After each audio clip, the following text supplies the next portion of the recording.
Vous êtes au domaine de Poulaine, qui est un lieu de la région Centre-Val de Loire, dans le département de l'Indre, et l'ancienne province Berry, qui comportait deux départements, le Cher et l'Indre. Je suis Valérie Hénaud, la propriétaire de ce domaine depuis 30 ans. Je dis souvent que ce domaine, son histoire est liée à mon histoire de famille, puisque nous sommes venus ici il y a 30 ans portés par l'idée de trouver un petit coin de nature pour nos enfants.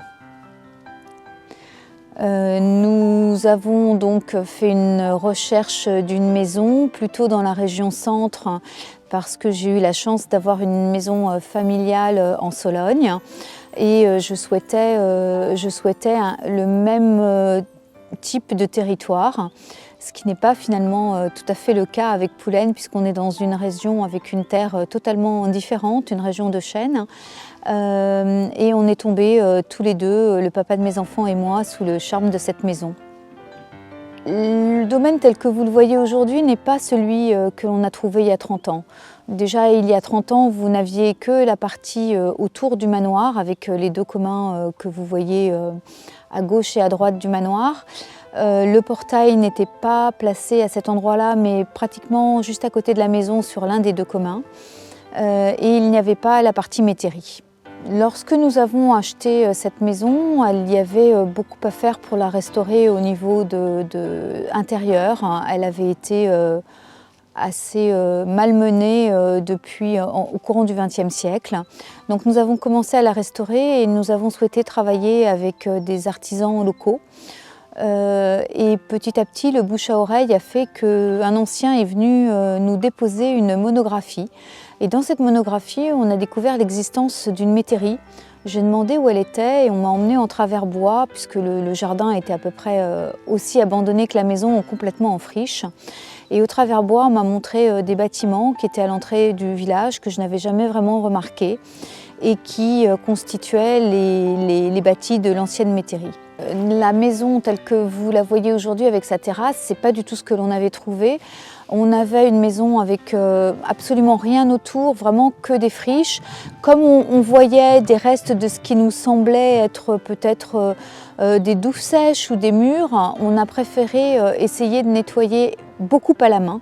Ça nous permettait de lire, on pensait qu'il y avait eu un jardin, qu'il y avait eu quelque chose, mais il n'y avait rien aux archives de l'Indre et personne n'était capable de nous renseigner. Au départ, notre idée du jardin, je pense qu'on n'avait pas... on voyait ce paysage, on voyait ces grands arbres, mais je ne m'étais pas encore approprié ces grands arbres. J'étais persuadée qu'il y avait une histoire dans cette maison. J'étais persuadée que cette maison était ancienne. Je la regardais, je l'ai regardée pendant presque 25 ans.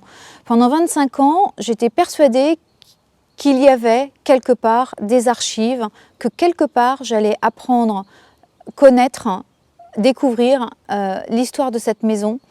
Et forcément, s'il y avait eu des hommes qui avaient une maison, dans les siècles passés, ils avaient forcément fait au départ un jardin vivrier, puis un jardin d'agrément autour. Je peux depuis le début des années 2020, retracer l'histoire des hommes et l'histoire d'un jardin.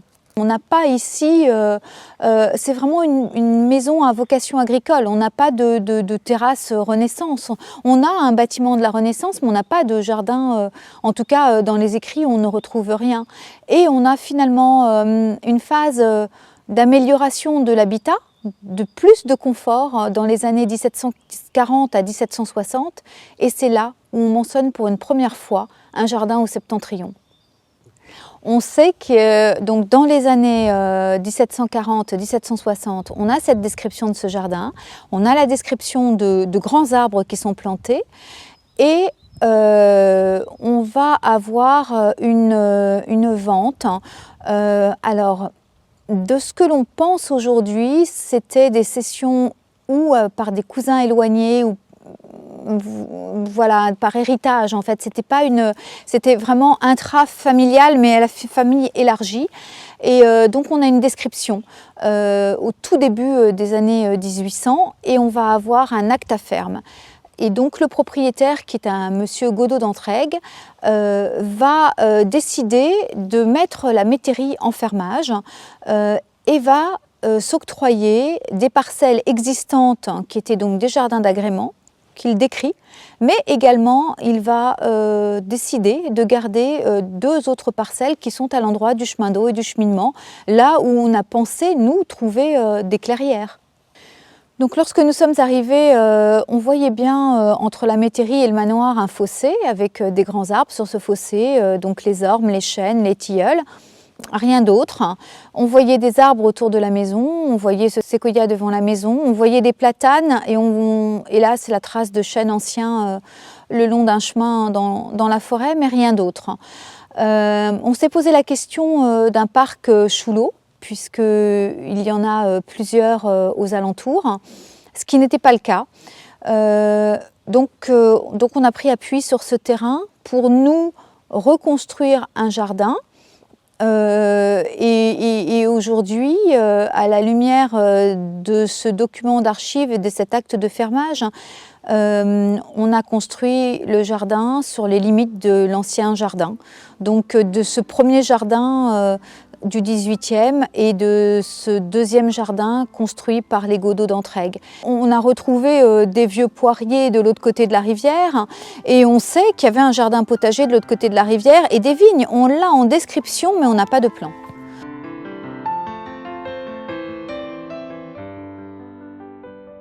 On a décidé de vraiment sauvegarder ce que l'on voyait, ce qui nous semblait être écrit sur le terrain. Et on a souhaité garder les dénivelés, garder les acquis. Pour les niveaux devant la maison, la terrasse, c'était assez simple parce qu'on avait les niveaux des racines du séquoia et du platane, donc on était obligé de se baser sur les arbres existants. Dans le chemin d'eau, c'est pareil, la pente que vous voyez, on a vraiment gardé l'existant. Et on avait ce qu'on pourrait nommer aujourd'hui comme des clairières, qui étaient des espaces sans végétaux, mais avec aucune trace d'un jardin, d'un mur. Il faut savoir que dans les années 50, la maison est restée pendant une bonne dizaine d'années abandonnée. Et c'est vrai que tout ce qui était de l'ordre des espaces extérieurs a été beaucoup modifié. Le cours de la rivière a été modifié, le cours du ruisseau, le Poulain, a été modifié. L'étang devant la maison a été en partie remblayé.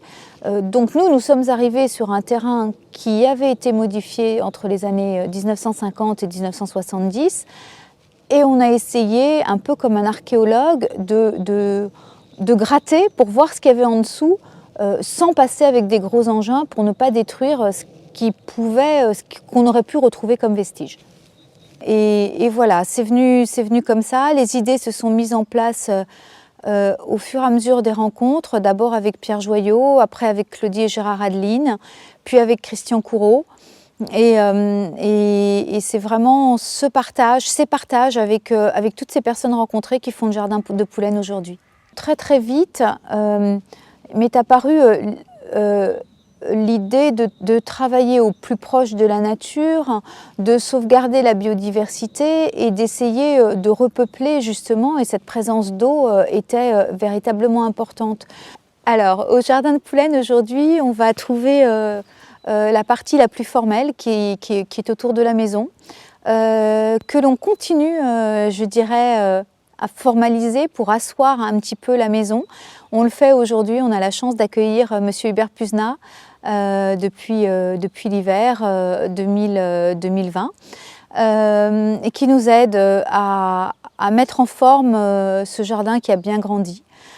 Donc c'est un jardin aussi autour de la maison, nous sommes dans les parties les plus au soleil parce que c'est un jardin quand même d'ombre, le jardin de Poulaine, il y a beaucoup de bois autour.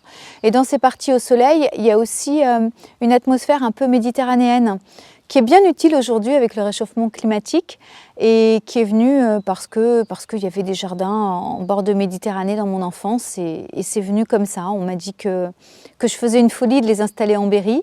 Et puis aujourd'hui, je suis ravie de sentir la lavande, le romarin ou de voir des mûriers à feuilles de platane derrière la piscine. Et voilà, c'est un jardin d'atmosphère, c'est un jardin de rencontres.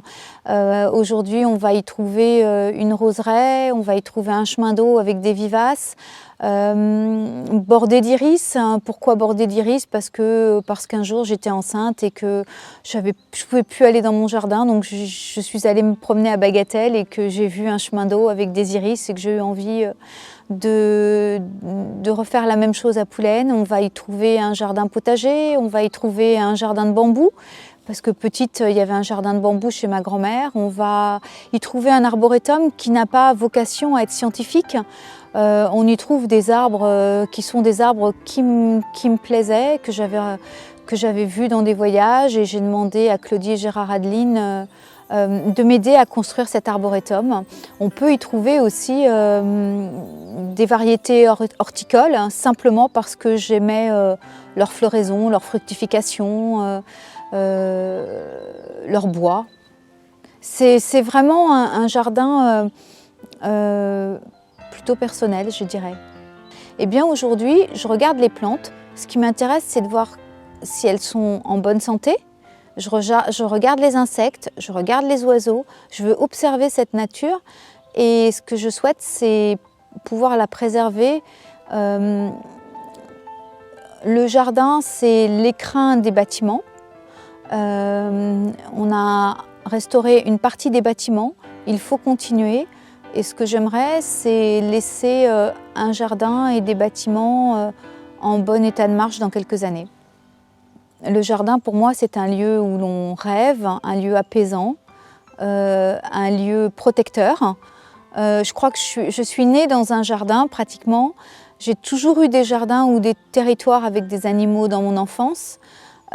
J'ai accompagné ma grand-mère, j'ai accompagné maman, j'ai accompagné papa sur leur terrain respectif.